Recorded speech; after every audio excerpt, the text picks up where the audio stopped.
ne bamugana okuyita mu luguudo lwe luno olwa Kabaka njagala ne bamusindiikiriza eri agenda ayita eri ebbali ne bamusindiikiriza wafa omulamba ne bamusindiikiriza mu ntiye. Wano waliwo abantu abajjawo nga tebalina candidate bajja wano ne babagulira enjizi zonna ne bayingira bwe balirabye nti waliwo ebintu by'owulira n'amaanyi ne gakugwako kakati mu mawulire ge tulinawo Kabaka wa Buganda imbu okusinziira ku balabiddeko n'agaabwe ng'omubaka Betty Honorable Nambooze nkusaba sooka ega vidiyo n'etambule buli Muganda yenna buli munnankyukakyuka kano kalina akabonero kye kakulaga ak'amaanyi nnyo akabonero akanene ennyo nkusaba owulize bulungi nnyo nno bambiranze basajja bakulu n'abakazi bakulu buli omu abaddewo abadde shocked mbu Kabaka azze mu ne bamuyisa eri ebbali mumulindeeko naye ngenda kulaga ne vidiyo endala ebeera webadde mu Bwakabaka bwa Buganda n'ebyaddala kino ate nze nange kinkanze nnyo Betty Nambooze Honorable akyerabiddeko naye naawe kwosooka okola ki omuwulirizeemu bwe kibadde. Twetaaga wano baligambye Katikkiro nti Abaganda bagambye temujja era tetwalize Katikkiro balimugambye nti Abaganda bajja okulaba ffe tetubakkiriza bagende okusinga okusindiikiza Kabaka waffe ne bamufuula ng'omuntu wa bulijjo nga tulaba.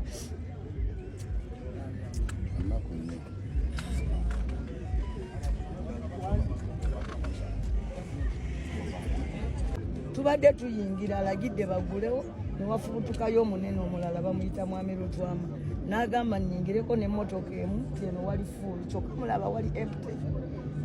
N'agamba abantu bange basigale ebweru ne mugamba okay emmotoka esigale ebweru naye ba abantu bayingire kubanga olaba waliwo n'obutebe.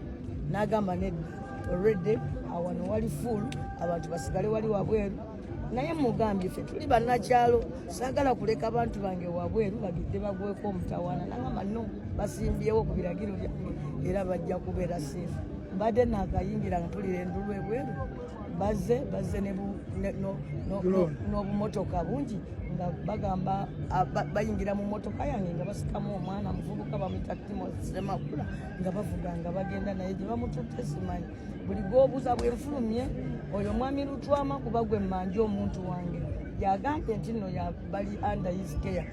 Bwenfulumye nga naye alabika ali as helpless as me bw'akubidde DPC bwaze olundabye atandikiddewo okunvuma. Tukoye obwannantagambwako bwammwe tukoye katemba wammwe va wano naawe nja kusiba nanga nsindiikiriza ng'agamba nene emmotoka ngenda gitoowinga amba abaana mbagambye baveewo ne bapaakinga wali ne driver w'emmotoka basoose ne bamukwata ne bamukubamu awo bwe tututte emmotoka eri mu washingbe naye ne bagirumbayo ne bagifulumya ne bagenda nga bagiwerekera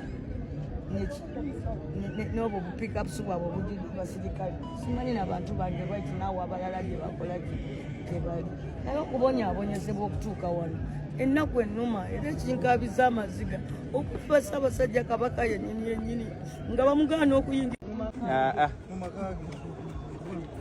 Kyanyi ekiri wano baaligambye temujja ne Kabaka ne bamugaana okuyingira omumwe ne bamuyisa eri abeeni ale mwe baali bajja wano ne geeti baazigula ezo nga twali gwe bakyekinga n'ab'omuti gwe baagaana bonna bayingira wano nga twali n'omuge baggalidde naye gwe olwaliro Kabaka ye ne bamugale ne bamuyisa na mupanya nga yetoola bwetolozi wa ne wuwe mu nsi ye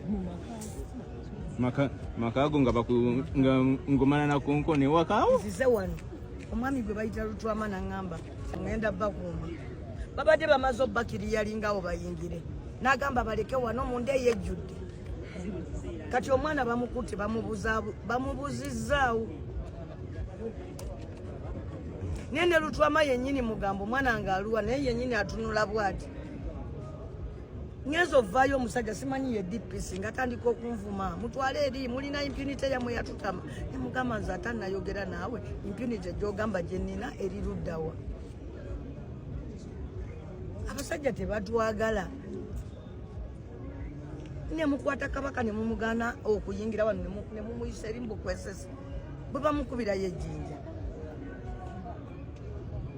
olusozi lwonna baluwambye wano abantu bafa luli eri nga temulina presidential candidate wabula just gamba nti ekyo kibiina nakyo kiri awo ne bajja wano babakiriyalingira amakubo buli yayagala yayingira neffe ne tuleka obutebe obwereere babujusa wano edf zanalero yajja waneeno babagulira bonna bayingira mutebe zanene bajjula waliwo nomu yabagambako enali mu lunaku bayingira wano olwaleero wasiwe tuzzeewo wano batwetolooza kubona baligadde buli kubo neringira wano bana balitugambye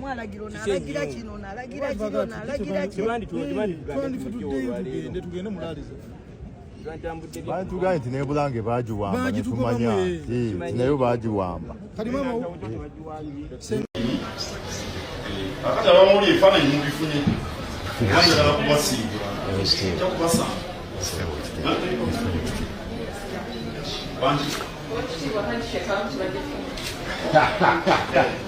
ebadde muno n'akafuba kati akafuba n'akafuna kakusamuwaza ekirungi okulaba mu anti omulaba baleke mwami ntege bali baganda baleke ebifaananyi mubifunye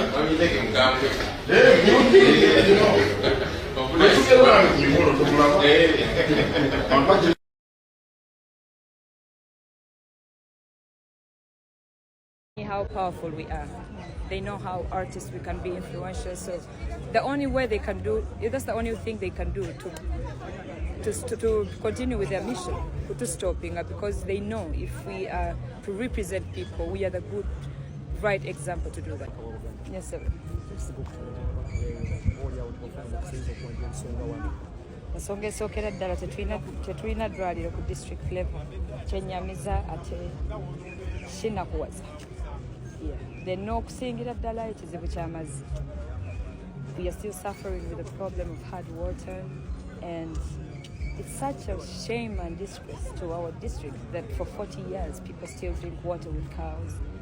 It's so sad, but tusaba Katonda nge yatulaga ekitangala atukwatireko tusobole okunyulirirwa nga bannasente. Muyimbi munno walukaka emabegako obagudde ne bamujja mu mbiranye oba mu nsitaano y'okubanga yeesimbawo oyinza kyogerako kinga gwe eyeesimbyewo ate era muyimbi munno kiragira ddala akatengo akaliwo abali mu buyinza bo bagenda so bali mu kukozesa there is abuse of power which is okay.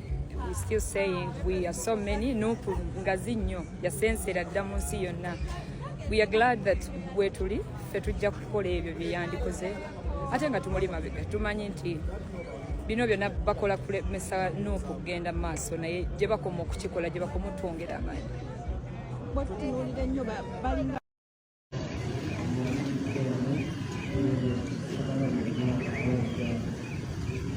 bukyali onaamalako okyajinga bukyajinga kitegeeza sisitimu namu CBS terefayina eyaffe bakubya akalulu nga balaba ku mwana waabwe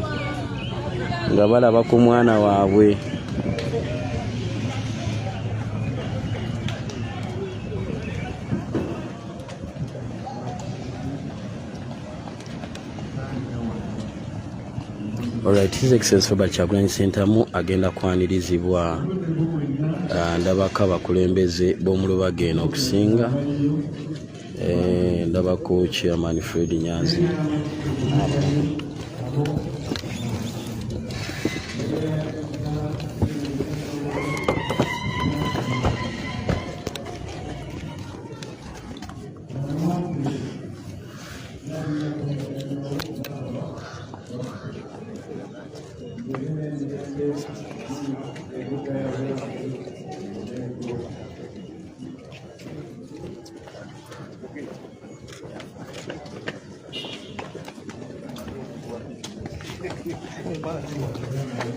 Sebo tuli wakati kati wano gwa tufuga emandi wano tulenge wandudde sinapanda golelera abu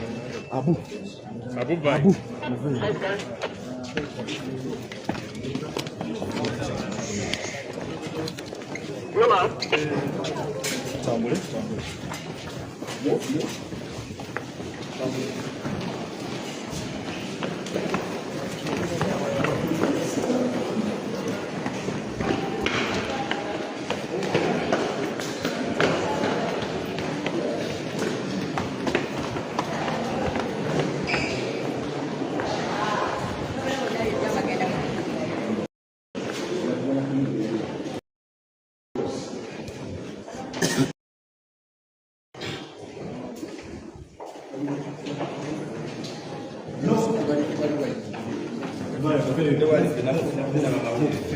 Move.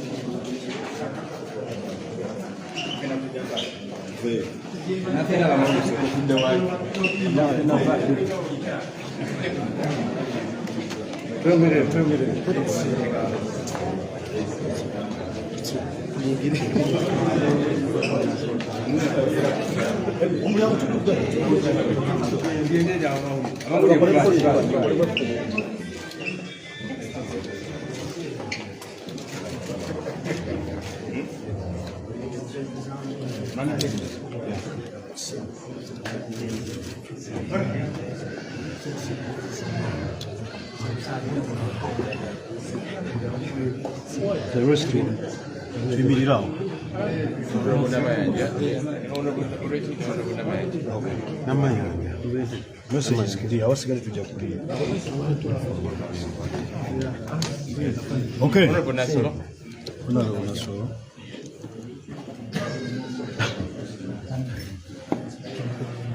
Aya. Tuwuliziganye wajameni. Tuwuliziganye katono nyo press. Banaye. Tuwuliziganye. This is a